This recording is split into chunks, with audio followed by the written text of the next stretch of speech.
Good morning. We're going to wait just a minute and then we'll start. Thank you all, one and all, for coming. I don't have directions for the restrooms. You'll have to know that yourself.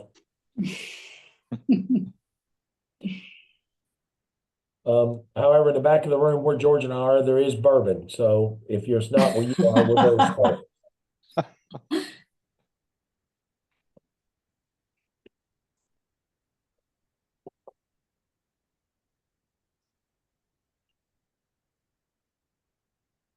George, can you sing and entertain us for just a minute? Oh, no, you don't. Not right now. George, I'm sorry. We should have started with your video if you want to know the truth. That would have worked. That would have worked. We need to think about that for the next time. George is an accomplished recorded song master. Oh, nice. Okay. Got a song called "Pay to Live" that we've got a very fun animation behind it on the PBMs, and Oh, I'll send you a link. okay. I'm into it. So the audience is now scratching their heads, going, "What is going on?" Yeah. Okay, it's 1:02. I believe in starting on time. If everyone's here, please say present. Thank you all very much. Present. Thank you very much. Thank you all very much for Kate Peterson raised her hand saying she was here. Thank you, Kate. Kate's from the great Commonwealth of Kentucky. We appreciate that. Welcome, ladies and gentlemen. My name is Stewart Perry. I'm the chair of the board of the Diabetes Leadership Council, and I serve on the board of the Diabetes Patient Advocacy Coalition. I have been in the cause of diabetes for well over 35 years. I was a former national chair of the board of the American Diabetes Association and have served in many different ways, many different diabetes organizations. I have type 2 diabetes and have had that for 35 years. Most of my family has got diabetes in one way or another. I had a son with type 1 diabetes that I lost a number of years ago. And I am pleased that I was asked to moderate this. And more importantly, thank each of you all for taking your time to come out and watch what I think will be a pretty entertaining presentation. Now, down to the bottom of your screen, there should be a question and answer block that you can feel free to type your questions, and we will try to answer those either live or we will answer them back in writing. DPAC is an organization that is developed to have a voice for patients. We want to make sure that patients' voices are heard by lawmakers and regulators and those people that make the decisions that those of us with diabetes have to deal with each and every day. So it is a 501c4, which means it can lobby. DLC is a 501c3. It can only lobby a little bit. So DPAC, I encourage everyone, if you're not signed up as an advocate into the DPAC Army, by the end of this presentation, I hope that you will, because it is really important that everybody stand up and be counted when these things happen. Now, we're going to talk about insurance. Now, I am an insurance agent. That's what I do for a living, have done that for over 45 years. We're going to talk about insurance. Specifically on this call, we're going to talk about health insurance. And I will tell you that if you have a chronic disease, especially diabetes, trying to manage it without insurance is kind of like having an umbrella with a hole in it. It's there, but you don't get a lot of help from it. So health insurance, we believe, is a fundamental right and a fundamental necessity for people with diabetes, but we know some people can't get it, and that's why we've got experts today on the call to talk about it. Open enrollment is getting ready to happen now. If you haven't gotten that information, it's already kicking off. and November, end of October, November is normally when you see that. We're partnering today with the T1 Mod Squad. The T1 Mod Squad is a nonprofit of passionate volunteers whose whole mission is to equip and support parents and caregivers of children with type 1 diabetes. And Sarah, thank you for being here. It's very, very important. We're going to talk kind of in two ways here. Part one is the insurance basics to help you select the right plan and kind of what it means. And part two is how to address it when you don't have coverage and the challenges of being uninsured. George Huntley is here with me. George is the CEO of the Diabetes Leadership Council and the Diabetes Patient Advocacy Coalition. George has had diabetes well, he had hair when he was first diagnosed. So that kind of tells you how long George has had type 1 diabetes. George and I have been friends for a long time. George is also a former national chair of the board of the American Diabetes Association and a very passionate volunteer whose day job has been managing an employer-based health insurance plan, as long as also being CEO of a company. And that is where most people get their insurance, through your employer. So George is an expert on that way of doing it. George gives presentations all across the country to HR professionals on that issue. And then we've got Sarah Long. Sarah's a patient advocate with the T1 Mod Squad, and we're really pleased to partner with him, as I said earlier. Sarah considers herself a one-person army, and let me tell you, she is a one-person army for children with diabetes. Her expertise is in genomics, but she keeps an eye on new innovations and on research around diabetes products and innovations. And then she's got so she's got three eyes. Then she's got another eye on her 7-year-old's Dexcom at all times, even at 3 a.m, right, Sarah? That's right. So she helps families navigate the patient assistance programs, insurance, prior authorizations, and other discount programs. She's truly an expert in those. So thank both of you for joining us today. George, we're going to let you start off with insurance primary. And, you know, as you and I have done before, I may have to bring it down out of the rafters for a few people. So if I interrupt you, you'll understand what I'm doing. So George, please go. No problem. I'm used to it, Stewart. I'm used to it, and delighted to be here today. And I thanks everybody for joining us today. And I hope this is a good session for everybody. So we're going to try to demystify different types of health insurance, and we'll weave in here special considerations that people with diabetes have before we get into what to do when things go wrong. And there's a lot there. So, first off, choosing the right plan. That's it's open enrollment. How do we pick the right plan? And, Stewart, what is the famous thing that we have to do to pick a right plan? I know you know this. You're a CPA, right? Yeah.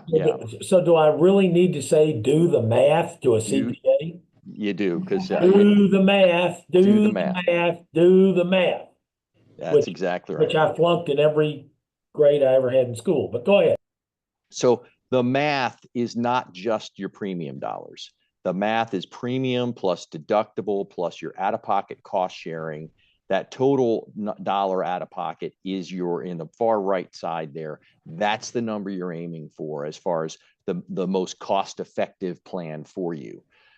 So it's based on that. Premium, deductible, cost sharing equals your total amount from a cost perspective. So breaking down those words, premiums, what's the amount that you're paying out of your paycheck? It's what you pay for your health coverage. It's what you pay for the privilege of getting access to the network. You're paying dues for Sam's Club, and usually you get Sam's Club pricing except for drugs, but we'll talk about that later. But this plan, the payments are typically coming out of your paycheck if you're getting it through your insurer, in which case they're coming out pre-tax, which is good because you're basically saving your tax rate on it. If you're judging whether you should go to, take your insurer's plan and your employer's plan, or perhaps, going to the exchanges yourself, recognize that those premium dollars from your employer are pre-tax. So you're actually going to save whatever your tax rate is. Could be 20%, could be 30%, whatever it might be. Deductible. That's the amount you owe before any coverage happens, the healthcare plan kicks in. So that's your skin in the game. Congratulations. So whatever you pay for that deductible, you have to usually get through that before the health plan pays for anything, unless something is considered preventative, in which case the plan just covers that and it bypasses the deductible. So that's a really important thing to understand. So you want to know how much is your deductible. You want to know what's exempt from the deductible, which again is those preventative services, which can include insulin. It can include some very important things, but every plan is going to be a little different there. The Affordable Care Act mandates certain things are preventative, but that drug list can be, can be different from place to place, employer to employer, formulary to formulary. And is there a special deductible for drugs or a separate deductible for drugs versus major medical? And that happens in some plans. High deductible plans must have the drugs in your deductible, all inclusive. Some of the PPO plans that are not high deductible can have a separate drug deductible. So you need to understand what that deductible is. But back real up here, you've got three numbers here, but two of the three are not variable, really. You know what the premium is going to be, and you know what the deductible is going to be.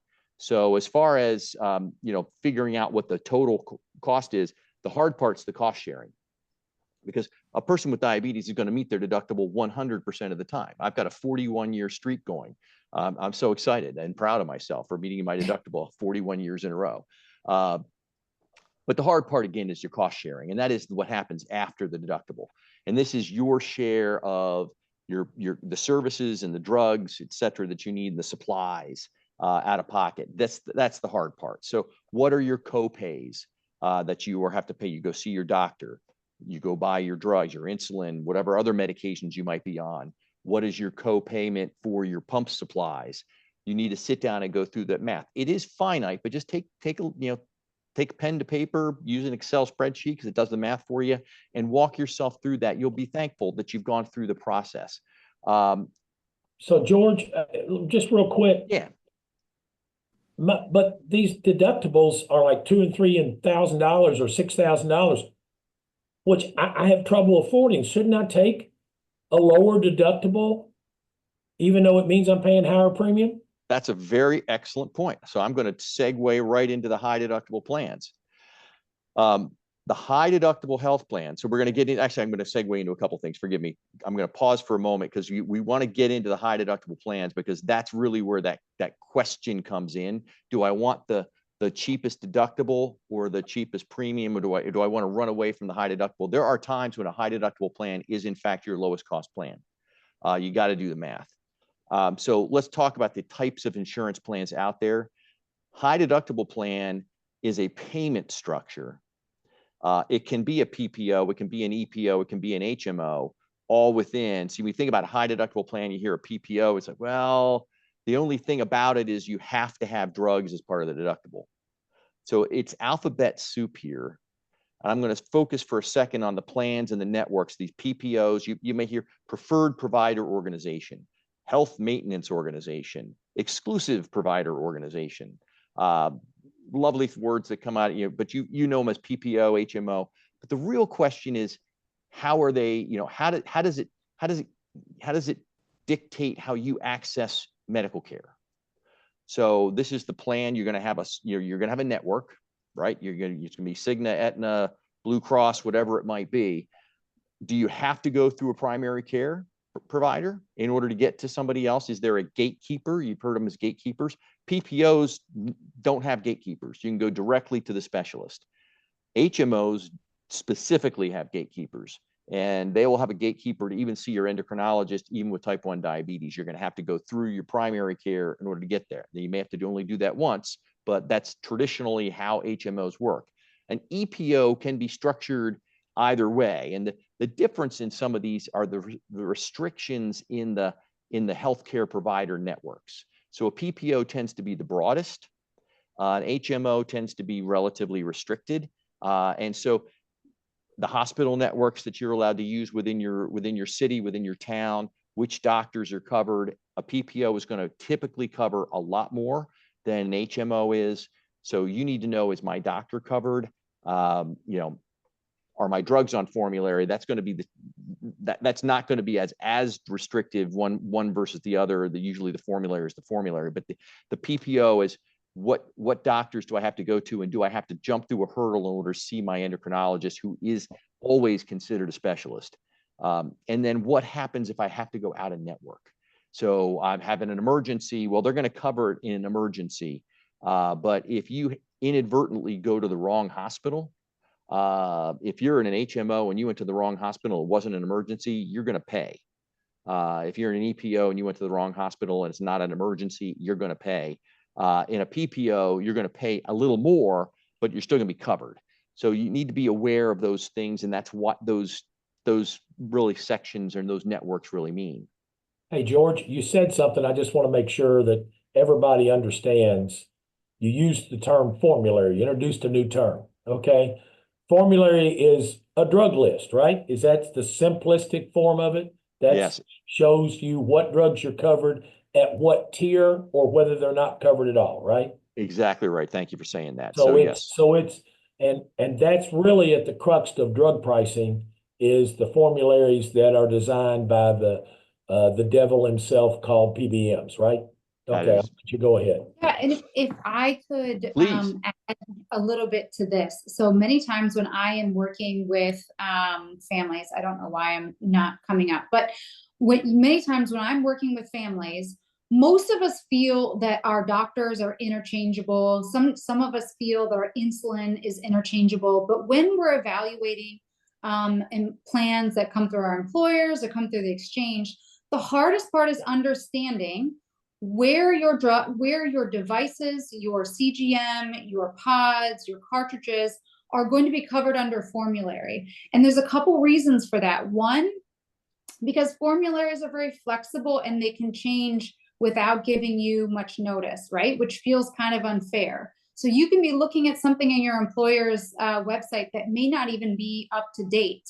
And that happens with people accepting your insurance. If you ever tried to call and they say, oh, we no longer accept that insurance, and you're like, oh, well, why is it on the website? Well, it becomes increasingly more important when you're talking about a CGM. So for us, we have a particular brand of CGM that we are unwilling to switch from, or a pump that we're unwilling to switch from. The second thing is that when all of our supplies, I would be willing to bet that all of our supplies, the ones we really like, are under some sort of prior authorization. And that's not always clear when we're looking at a formulary, what's required under that prior authorization. Most of the time, prior authorizations are the secret handshakes. We have to figure out what's it going to take to get that secret handshake between the provider, your insurance, the medical distributor, or CVS if you're at point of pharmacy. And that's the most confusing part for many of my families. Yeah, no, and it does get confusing, and because you will see some pumps, as an example. Pumps are durable medical equipment that falls under major medical, but the patch pumps are often on formulary because sometimes you get the patch pumps through the pharmacy, and that gets confusing. Your CGMs are typically today through the pharmacy benefit, but in some plans may still have them under major medical. That's pretty much shifted all to pharmacy now, but that's a shift that happened over time. But once you get to those prior authorizations, that's the first thing they put up there as a barrier to coverage. It is right from their playbook, and your doctor hates them because they spend a ton of internal time fighting these prior authorizations, filling it through, and then you get into step therapy of you can't get this or that. But you really get into those medical devices, the CGMs in particular. Not all pumps work with the same they're not all interchangeable. So you've got to get the one that works for you and works with your equipment.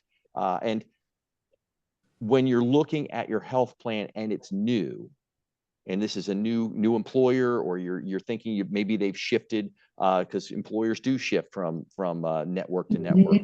You've got to go do the homework of looking to see, are my supplies and pumps covered, and drugs covered, and you should be able to get access to the formularies to check that out while you're making that decision. So that's a really important factor. And then as you've come to that, and those are sometimes those are actually the tangible intangibles of the math in here. And I'm going to talk quickly about the high deductible plans. George, before you go to high deductible the plans, which I know we got to get there. Now you can change the slide.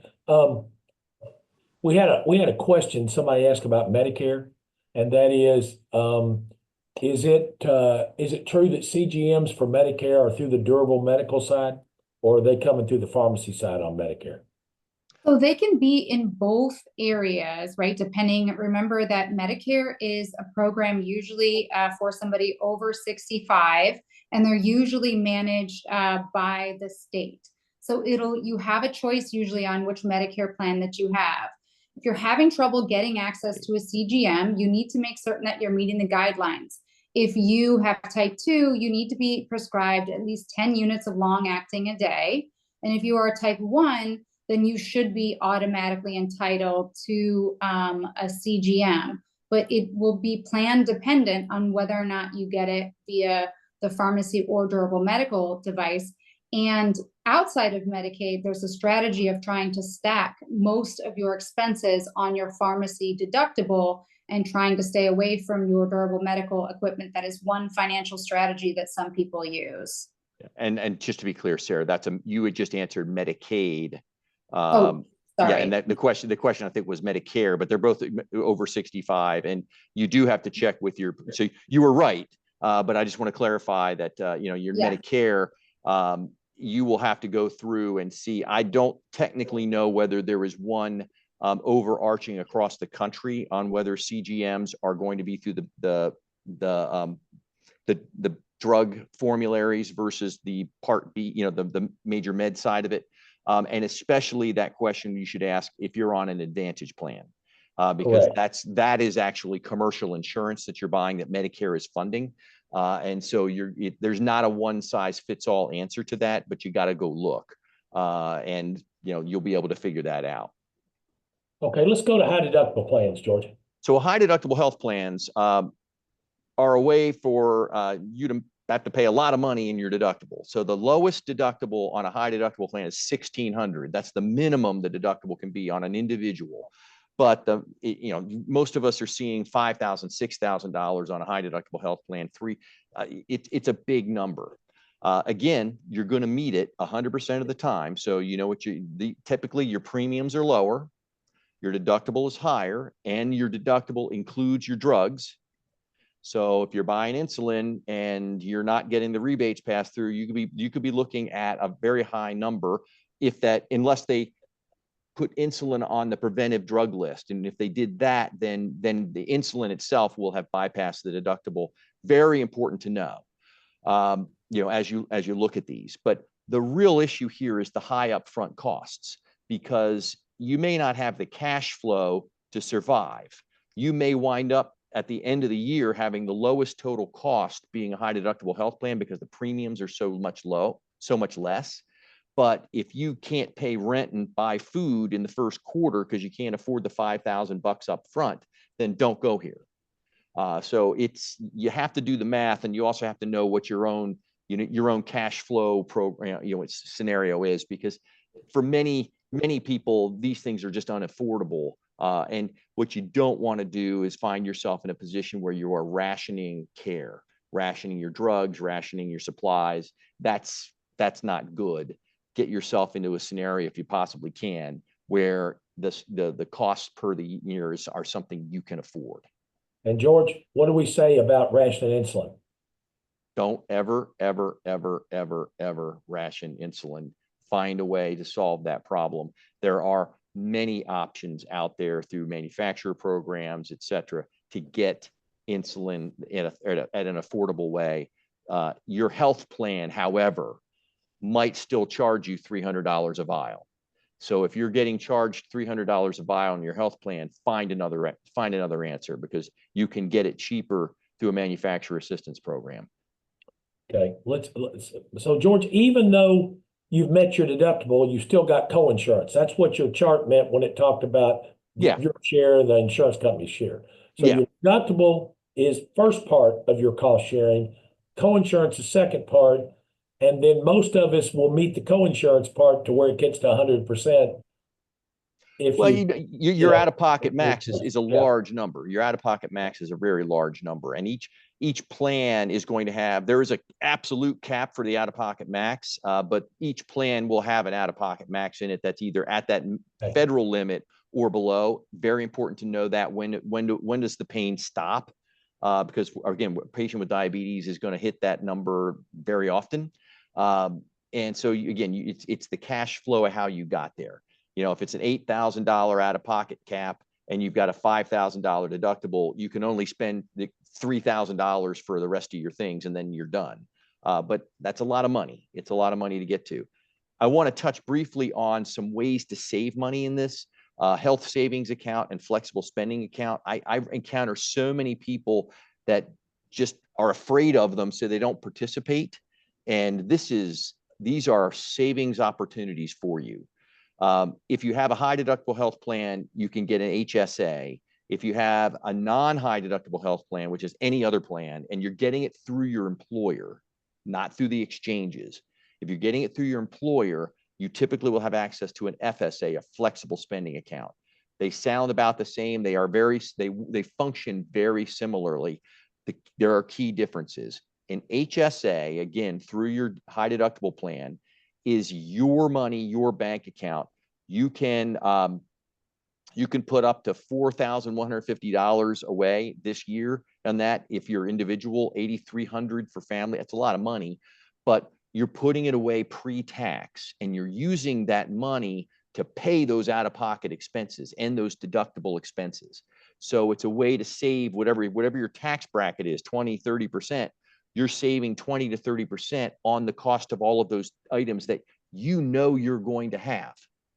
So there's very, very good reason to put that money away, because you're literally going to save 20 to 30%, whatever your tax bracket is, on all of those out-of-pocket costs. Don't be afraid of them. An HSA is your bank account. At the end of the year, if you haven't used it all, you have no risk. It just carries forward forever. That you can use it later on for more and more health costs. An FSA works a little differently. You cannot put as much into it. The cap on that is about $3,200 in 2024 for an individual. This is not your bank account. It's actually in your employer. They're going to take that out of your paycheck each time, which they're going to do the same with the HSA. It's use it or lose it. Typically by March 15th of the next year, they may let you carry over a little bit of it, but you have some risk here. But you're going to spend this money anyway, especially $3,200. A patient with diabetes typically is going to burn through that without too much difficulty. The key magic here is you can use, if you put $3,200 in, you can use it all on January the 1st or 2nd. And your employer effectively is fronting that cash, and they're going to take it out of your paycheck as you go. In an HSA, you're not going to get reimbursed on that because you're reimbursing yourself until the cash is even in there. But once it's in there, you can pull it out. You can actually reimburse yourself retroactively. So if you incurred the cost, in the first quarter, but didn't have the money in the account until the summer, you can pull the money out of the account in the summer and reimburse yourself, so that you effectively get that 20 to 30% overall savings on stuff that you're going to spend. So I encourage you to look at those. And so George, real quickly, someone went in on the questions, and they do the same thing I do for my employees. He said he's the employer and an insured, and they do a high deductible health plan, and they front end load the HSA for the employees. And if you don't do that, they say, go ask your employer. So an employer doesn't have to do an HSA, correct, but it's an option as an employee benefit. And if your employer is not doing it, go ask them. Go ask them if they can do it for you. Right? That's a great comment, because yes, some employers, an employer can contribute money into the HSA, which means you've got money there in January and you're on a calendar year plan to meet your deductible, help you meet your deductibles with those, because employers realize that these are really high deductibles. It's an appropriate label, high deductible, but not all employers do that. So if you're lucky enough to have one do that for you, then hey, you've got that in there, and that again can help you make your decision as about whether you can afford it. The other thing important to understand about these HSAs and FSAs, especially if you get to the end of the year, man, it covers a lot of things, a lot of over-the-counter stuff. You can see on this, over-the-counter medicines, knee wraps, sunglasses, sunscreen, reading glasses. The list is off the chart as to the things that it covers that you wouldn't think of. So if you've put more in there and you didn't burn through every bit of it, save your CVS and Walgreens receipts, and you can reimburse yourself for a lot of things here. This is a great tool. If you're not using it, please consider it. I'm gonna jump through this so that we can get to the emergency scenarios here. If your claim was denied, don't accept it. Don't take no for an answer. Appeal any no you get, whether it's a prior auth, whether it's step therapy, whether I'm just not covering it. Appeal, appeal, appeal, appeal. The insurance company is counting on you to give up. They're counting on you to give up. The plans have 72 hours to respond typically in certain situations. Just keep pushing. Go to your HR team. If you're getting this from your employer, go to your HR team. They actually care about you. They can be your advocate. Again, if you're getting your insurance through your employer, be the squeaky wheel. And they can, in a self-insured employer, they've got a lot of power. They've got a lot of power to override certain things. I've overridden many, many things when I have had employees come to me and say, hey, the plan didn't cover this and something happened, and I just send a note saying, you need to cover this. This is not right. I'm paying the bill. I'm the employer. If it's a fully insured plan, you don't have nearly as much power, but in a self-insured plan, you have a lot of power. So squeak, squeak, squeak. Never give up, never give up, never give up, never give up. Just like Winston Churchill said in World War II, it's a war, you don't give up. Don't give up. So now, bad things. So, George, thank you very much. I'm assuming this slide normally tells me that you're done. We do have a couple questions before we move. Okay. Somebody asked, is it true that if you're not on insulin, you cannot get a CGM through Medicare? That is Medicare, true today. not Medicaid, sir. Yeah, but that is true today. That is absolutely true today. We are, as patient advocates, we are working on that problem. We need, frankly, we need more medical information and ROI information to make that case to CMS. In fact, we're part of the Diabetes Technology Access Coalition, which is, has worked so far, because a couple of years ago, you couldn't get a CGM if you had type 2. Now you can get a CGM if you have type 2 and you're on insulin. Where we need to go is getting a CGM simply because you have diabetes, because the information is really powerful. So we're working on that problem. But today, to the answer to their question, if you're not on insulin and you're on Medicare, they will not cover a CGM. Okay, so the guideline is also 10 units a day. So if you know your doctor and you can get a prescription for 10 units a day and 10 units of long acting, then you should be able to get past that barrier. Yeah, the question was, they're not on it at all.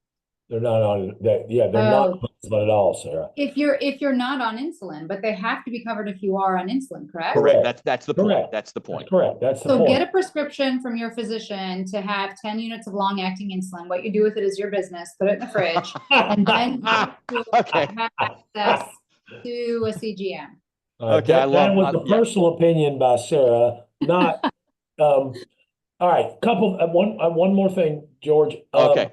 So this person said they use their FSA all the time, and that Amazon takes it for them to order supplies and stuff. A good point that got brought up. Yep. Someone else asked about the State Insurance Commission. They have no say-so over most employer plans, correct? Exactly right. So two separate questions. The great point on the HSA and the FSA, you will typically get a debit card. Okay. In today's world, almost all the plans will give you a debit card. And so literally, it's a credit card, it's MasterCard, Visa, and you give it at the point of sale when you're buying the product. So it's coming right out of your HSA or FSA. And you're right. If you're ordering it through Amazon and what you're ordering qualifies, yep, they'll take it, no problem at all. So absolutely, they're really, really convenient in today's world. And the second question was, does the state insurance commissioner and an employer plan? If you are getting your insurance through your employer, it's a ERISA plan, it's a federal plan. The state has no jurisdiction over it. The only time a state has jurisdiction over your health plan is if you're getting it on the health exchanges, or you're in a fully insured employer plan that's limited within that state, that the employer doesn't have employees crossing state lines. And so it's a narrow, or you work for the state, obviously. So it's a narrow swath. It's maybe 10 to 15% of any of the population of any given state. We do advocate and work on at state level plans because those people need help. Yeah, if you were getting it through your employer and the state has a mandate of one thing or another, your employer is not actually required to comply with that mandate because they're on a federal plan. Okay, thanks, George. Sure. Hopefully the audience is still awake after your stimulating presentation. You know, you didn't sing, you didn't dance. I'm a little, you know, there's bricks behind you and not bears, so I'm not sure that people are still here. Sarah, let's talk to you just a second. Even if you have insurance, it can be a struggle to get what you need, as we've been talking about. It's really challenging if you're uninsured. So you help people with type 1, and you would probably help someone with type 2 if they ask you. But with type if I know what's up, I'll navigate the pain. So how did you get into this work? Tell us your story, and then go right into tell us about someone who may have, tell us, let's say someone lost their job or coverage. What's the first thing they should do? So Sarah, your mic is on. Awesome. Well, hey, my name is Sarah Long, and I am here because I tied my time with the T1D Mod Squad. I do that because I have a daughter who is now 8 with type 1 diabetes. At 35, I had a baby on my own, and my life didn't begin until I met her. At 2 years old, she was diagnosed with type 1 diabetes. And overnight, I was useless in any other area of my life. All I wanted to do was look at those 3 little dots on our CGM. I wanted to do it 24 hours a day, which I now know was a little bit of PTSD. But within 6 months, I lost my high-paying job. So financially, my little family went right over a financial cliff. And when you go to the pharmacy and you see that the Dexcom is about $1,100 to take it from CVS without a coupon, and a vial of insulin can be about $300, and both of those things in my family are not optional, you realize right away that it's just not sustainable to do this without becoming pretty financially savvy.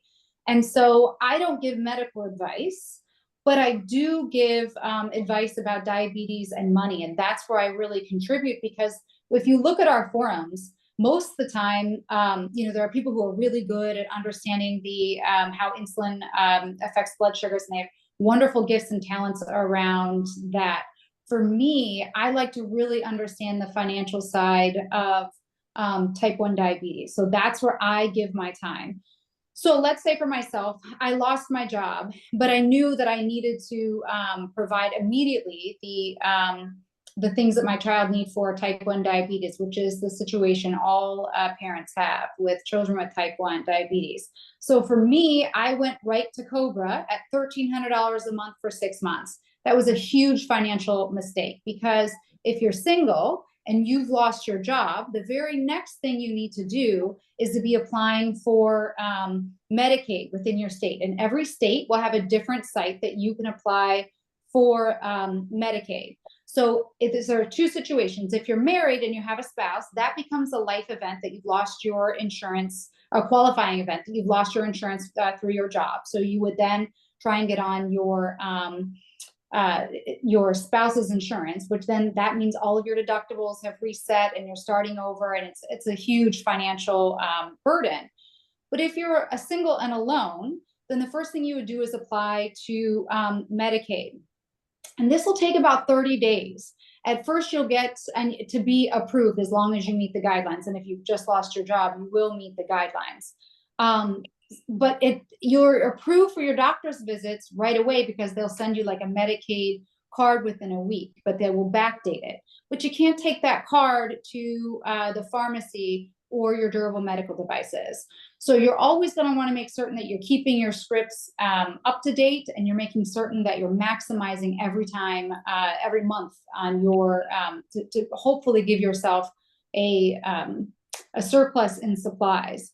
So instead of, when you're applying to Medicaid, instead of putting your last paycheck or your income, you need to make certain that you think of your income like a balance sheet in accounting. Your income today is zero. And if you need to put in something, you can put in something which is an affidavit, which the word sounds very hard, but really it's just written, I, Sarah Long, certify that I lost my job on this particular date.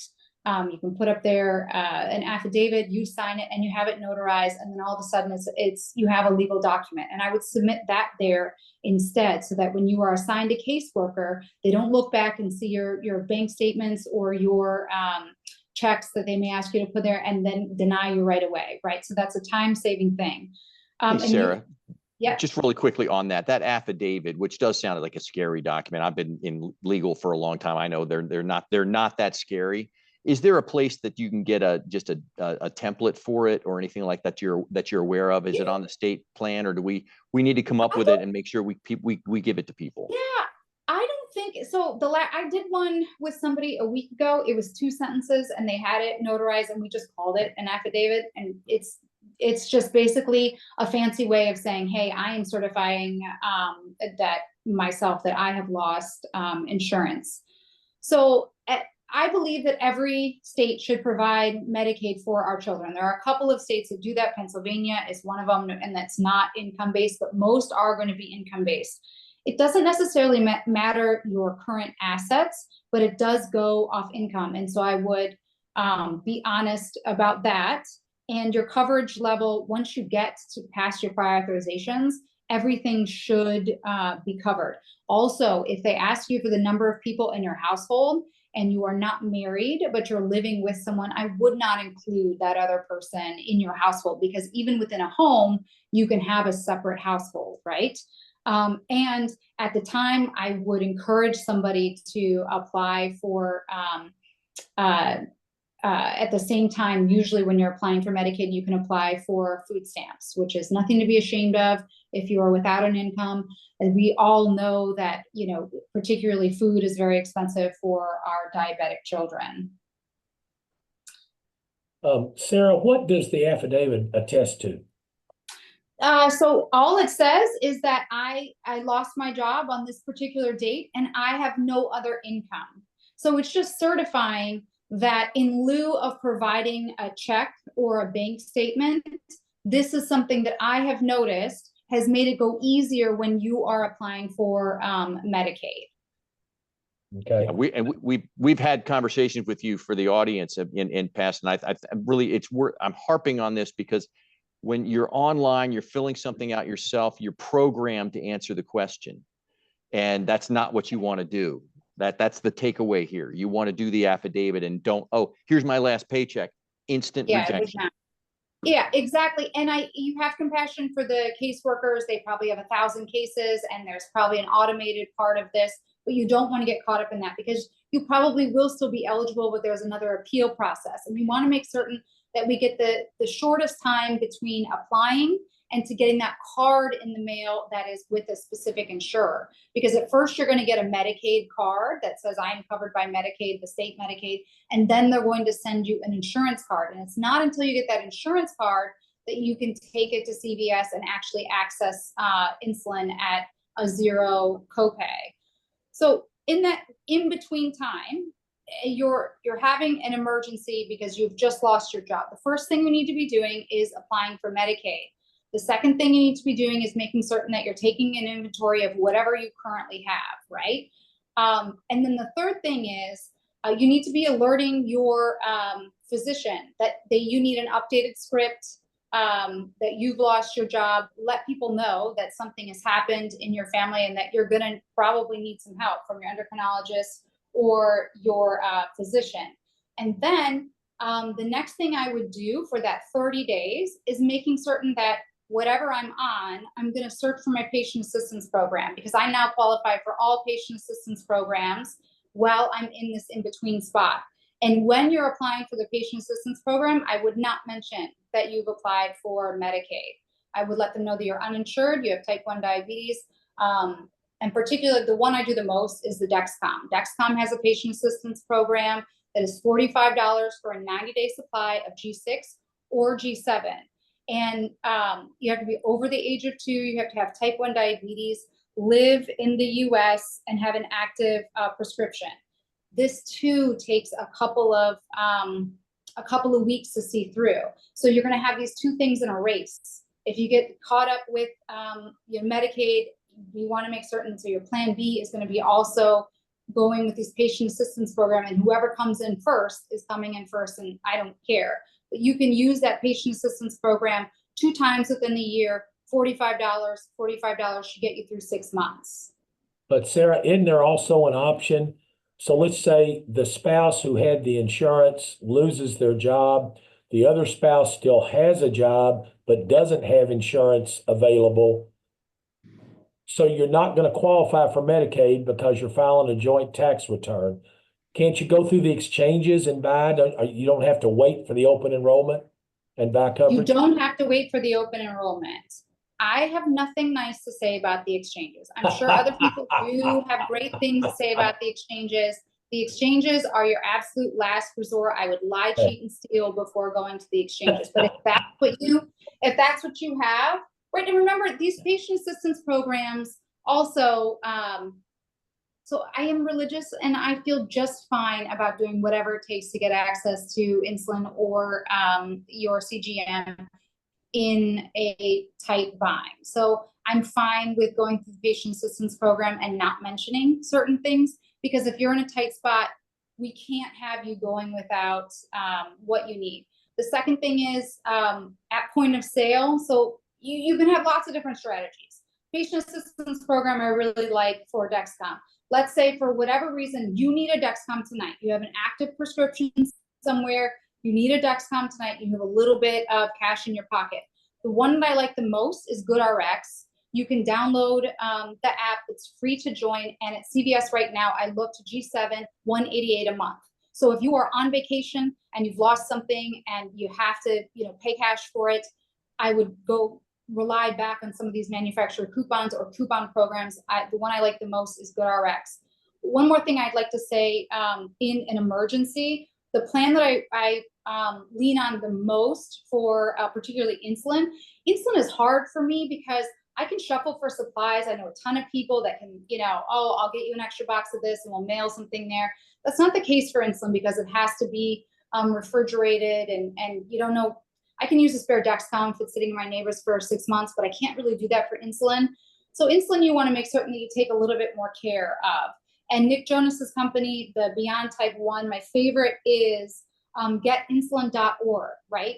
And through a couple of clicks, they take you to the manufacturer's coupons and 3 different insulin. And it wouldn't be optimal to switch your insulin brand, but they do give you great manufacturer's coupons. They'll do 2 things.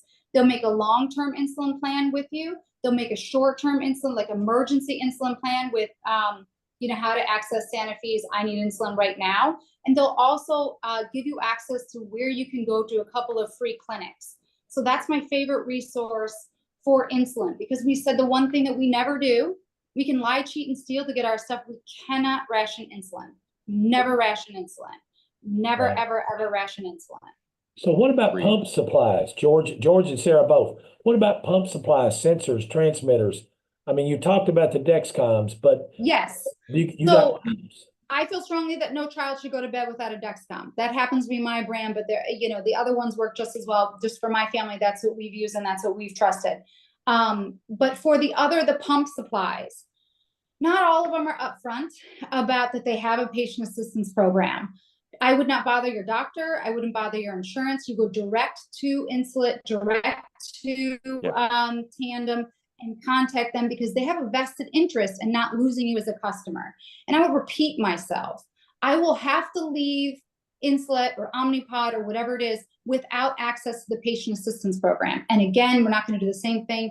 Oh, first of all, they're not going to check anything on your income. I don't have a bank account. I don't have whatever it is because you're in an emergency. So they do have programs in place. There's a little more hoops to get through, but it is worth looking into. They aren't as strong. I think they need to have more of us at the table when they're building these. The company Eversana runs most of them. They're a great company. I like them. Yeah. So pump supplies, it's out there, but it's a little bit harder. So Sarah, George, did you have something you wanted to say on that? No, I think she's, you know, you work the problem as best you can. You go right to the manufacturer, you go to each one. I would say that's not a moment for a lot of brand loyalty. That's the only thing I would say, Sarah. If for some reason you don't have this supply, again, you're on a pump, you're stuck with that pump, right? You're on, and if the CGM only interfaces with one CGM, with one pump, then your pump, then you're stuck, right? But if you are in a scenario where you are lucky enough to get one manufacturer is cooperating and the other isn't, you get what you need because you're in a desperation situation. The only other comment I was going to make that, and this maybe takes us back for a moment on the exchanges, I agree, they're painful. Remember if you are fortunate enough to get to the exchanges, it should be to be able to afford something off the exchange, not to get the exchanges, but if you're fortunate enough to be able to afford something, two things to remember. The exchanges, if you can't get Medicaid, the exchange cost is there are a tax credit that comes with it based upon your income, and it's a sliding scale. So you could be getting some supplemental help to make those premiums more affordable. The thing I was going to remind everybody of is sometimes we have things that are not diabetes. And so we need health insurance for a lot of things. And having that insurance for the catastrophic thing that we haven't come up with, you fell out of the tree, your kid fell out of the tree, broke their leg, whatever it might be, there is a reason to have that. So I would just say, do everything you can to try to get some level of insurance. And in the meantime, do absolutely everything Sarah's saying as far as getting access to make the supplies you critically need to manage diabetes affordable. George, let me say again, having a chronic disease like diabetes and not having health insurance is like an umbrella with a hole in it. Okay. Right. I can tell you, you as you well know, I had a heart attack in 2017. Mm-hmm. The hospital, the emergency room, the ambulance, the bill for that was well over $100,000. Okay. Catastrophic health insurance is important. George, we've got a question. You can see, the person says, and I'm going to read it. PBMs seem to be very challenging. Any tips on dealing with them? Well, first of all, you can't kill them. So PBMs are part of the insurance company. I mean, they're owned by the insurance company. They are part and parcel of it. So if you're dealing with the insurance, if you heard Sarah talk about appeals, you heard George talking about appeals. If you're dealing with PBMs, you're dealing with the insurance company, correct? Or am I off base? Spot on. No, spot on. And if you play the Beatles' White Album backwards, it says PBMs are the devil. So if in fact they're the same thing, is it the same tactics in dealing with them? Yeah, pretty much. Yeah, you are basically dealing with a denial, right? So if the PBM, that's what a prior authorization on a drug is. That's what step therapy on a drug is. That's the PBM putting that in place. So that's how you work on that. Again, if you're with your employer, your HR people, your HR team, they are your advocates.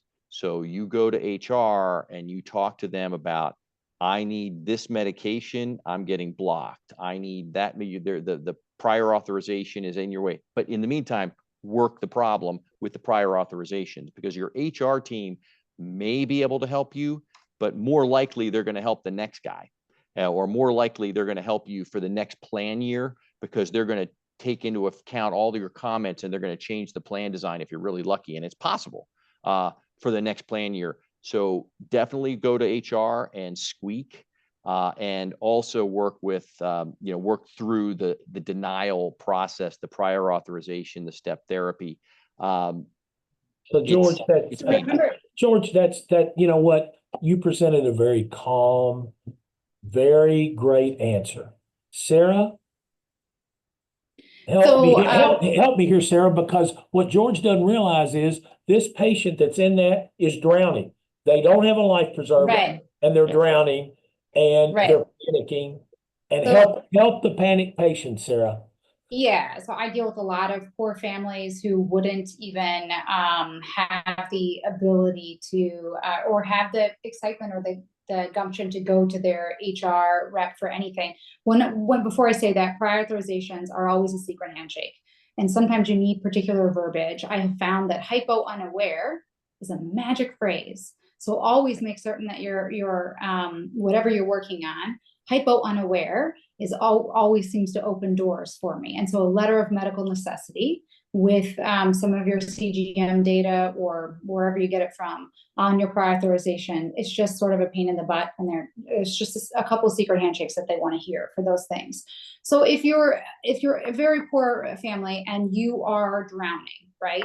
And you have, in the last bottle of insulin has fallen on the floor and things are really bad, always remember that you can go to the emergency room. My preference would be that you apply to Medicaid earlier in the day, so that day the application's in and it will be covered retroactively.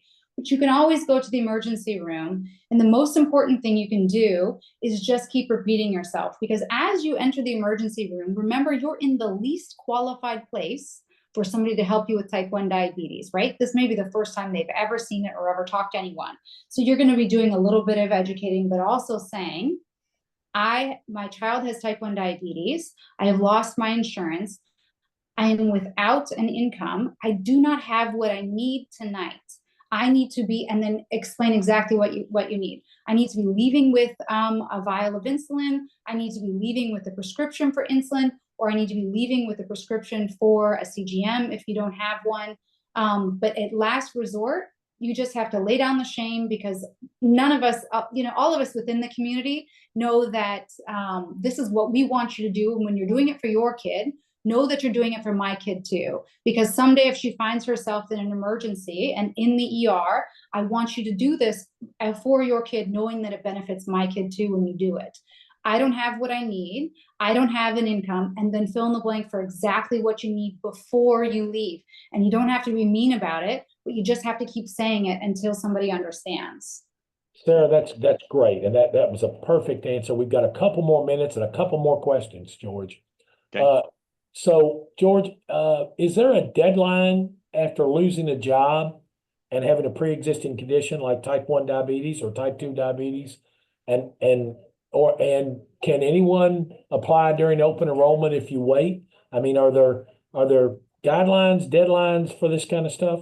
So open enrollment, you typically have to, if you're employed, you're lucky enough, you're going to join your employer's plan. They'll only let you in during open enrollment unless you have a life event, a qualifying life event, which is typically you were on your spouse's insurance and they lost it, or you got married and now your spouse is able to join the call. You had a child; those are qualifying life events. But other than barring that, no. You can't suddenly jump on to I'm going to blow off open enrollment. I'm going to skip it. I don't think I want to pay for it. And then in May, you wind up with type 1 diabetes. No, they will not let you on in May. That getting diagnosed with the disease is not a qualifying event. Right. That doesn't work. I will say, if you have lost your job, one thing from a COBRA perspective, because this came up earlier, you lost your job. You have 60 days retroactively to elect COBRA. COBRA is really expensive, okay? So if you are working your problem and you find that you get insurance, Medicaid, whatever it might be, within the 60-day period or very close thereof, and you have not incurred massive healthcare costs in that interim, because again, the COBRA premium can be $2,000, $3,000. It can be a really, really, really high number. So you can say, okay, I got through those 60 days, look with the benefit of hindsight, saying I didn't spend the money, I'm not going to join Cobra. If on the other hand, during those 60 days, you have a major event, you can join Cobra retroactively and have that major event covered. So that's an interesting thing, a good thing to know when you're in that situation. Hopefully you're not, but that's a really important thing to know. Yeah, and real quickly, because we're out of time, but real quickly, Sarah and George, either one. Okay, you have insurance, you qualify, you've got type 1 diabetes, and they still deny your CGM. And then you appeal it, and then they deny it again. What do you do? There shouldn't be a situation where nothing would be accepted. They may want to put you to a Libre or Medtronic. They may have something different on formulary, but then you need to go back and look at those magic words, because hypo-unaware is one of them. Making certain, so if you're in a honeymoon phase and you're not using insulin, you need to be prescribed 10 units of it, of long-acting, throw it in the fridge, do whatever you'd like, but you have to be on insulin to get access to a CGM on most plans. Yeah, And George, you would say never give up. Never give up. Never give up. Yeah. Go to the president's office. Go wherever you have to go on the insurance. If you happen to live in the same state as the office, drive and let the receptionist know who you are. Just keep fighting. Well, right? and I think go to the manufacturer. If you want to be on a Dexcom and they're recommending Libre or the other way around, I would reach out to Dexcom and say, hey, can you have somebody go over with me in my case? What do you think is missing? Can we talk about this? And see if they'll assign a rep. That's a great idea too. Yeah, assign a rep, because the one thing that our doctors are doing a whole bunch of forms and there's a lot of fatigue there. And so be noisy, but be noisy in the right place, because then you can go back to your doctor and say, hey, what was missing is a letter of medical necessity. Hey, what was missing is 2 weeks of CGM data. They said that's, they've seen that for that particular plan, because remember, they're in that boat with you. They have a vested interest in making certain that you have access to their device, because that's how they make money. The two things I want to mention before we go, financially with diabetes, if you have a child that is diagnosed under 6, you need to be looking into SSI, so security. You can hire an attorney. They will only take 1 month of your SSI benefits. You have to have under assets of $2,000, but it's a payment that will make it is state dependent, but they'll make it through the child to be 18. And so it's a great resource. If you're in a situation where your child has, doesn't have access to Medicaid, there is one program that could give you access to Medicaid that is income independent. If you look at kidswaivers.org, it's a program like the Kate Beckett program for a waiver to get on Medicaid. That is a state-specific plan, but there is a chance that you can be provided respite care. You can be a paid caregiver. Many times they require more than just type 1 diabetes or brittle diabetes diagnosis. Whatever it is, kidswaivers.org is a great resource that you can find out how to get a Medicaid waiver. Sarah, how do people find your organization?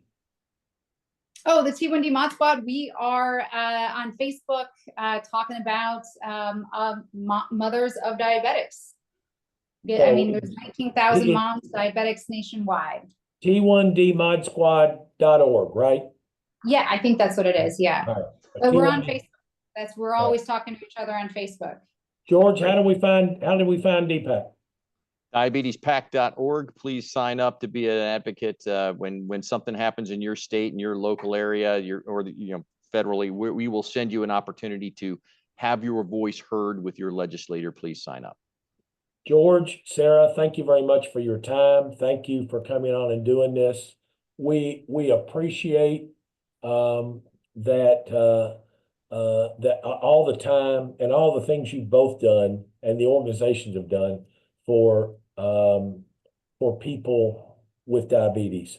Amanda, the last question I hope you read, because it's somebody that says, can you repeat this again? They missed part of it and they want to see the whole thing again. So I will leave that in Amanda's capable hands to deal with that. It'll be posted on Facebook. Yes, it'll be on YouTube too. Yeah, it will be on YouTube and Facebook, according to Amanda. Thank you, Amanda, for letting us know that. Ladies and gentlemen, thank you for attending. Sarah and George, thank you once again. People with diabetes are better off because you two are involved. and we appreciate you doing it. You all have a Praise great, God. see ya. Thank you.